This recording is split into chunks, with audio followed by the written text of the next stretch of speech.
bud? Warren stared straight ahead, ignoring the posh, chinless twat sat to his right. He wasn't anyone's bud. The guy didn't take the hint.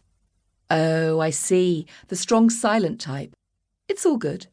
I'm Henry, in case anyone is interested. No one is interested, so shut the fuck up. A burly skinhead growled in a Cockney accent from behind Henry's head. That's good advice from your friend. The portly, sweating security guard, perched on the narrow bench between the cages, looked Henry in the eye. He ain't my fucking friend. It was torturous enough to be so physically confined. Knees pressed against the metal screen in front of him. Shoulders horribly compressed inside the box, without being lumped together with a long-haired dickhead who sounded like he'd swallowed a silver spoon.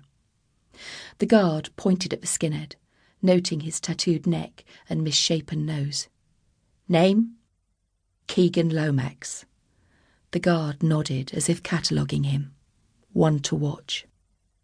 Henry was not going to shut up any time soon. Keegan as in Kevin. I've never been a football fan, more of a cricket man. But wasn't he a footballer? God, I hope he is, or I'm making a complete tit of myself. It could have been worse. You might have been called Beckham or Redknapp. They're footballers, aren't they? And I'm sorry to say, boys, that this is where my footy knowledge ends. Although, if I did have to support a team, it would probably be Barcelona. It's one of my favourite cities in the whole world. I think there is nothing better than a stroll down Las Ramblas, a cold beer and a plate of tapas in the sun. Bliss! What bit of shut the fuck up did you not get? Keegan spoke through gritted teeth as he stamped his shackled feet.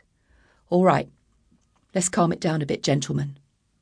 The guard raised and lowered his palms as though placating an animal. Warren smiled wryly to himself.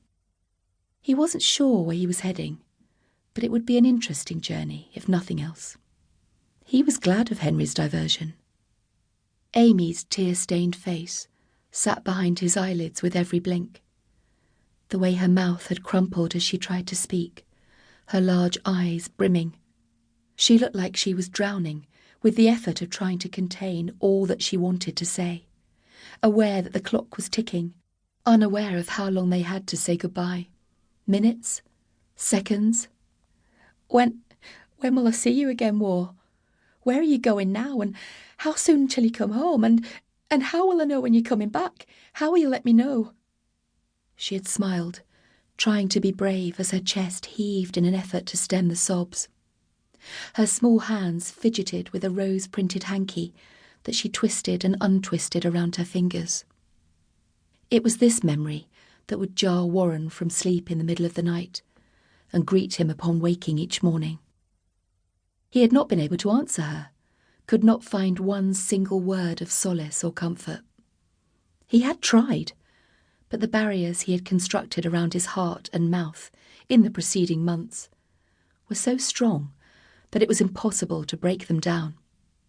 Even at that moment, when a peg on which to hang hope would have made the impending years so much easier, he found it impossible to utter a single word of optimism or love. Instead, he had nodded.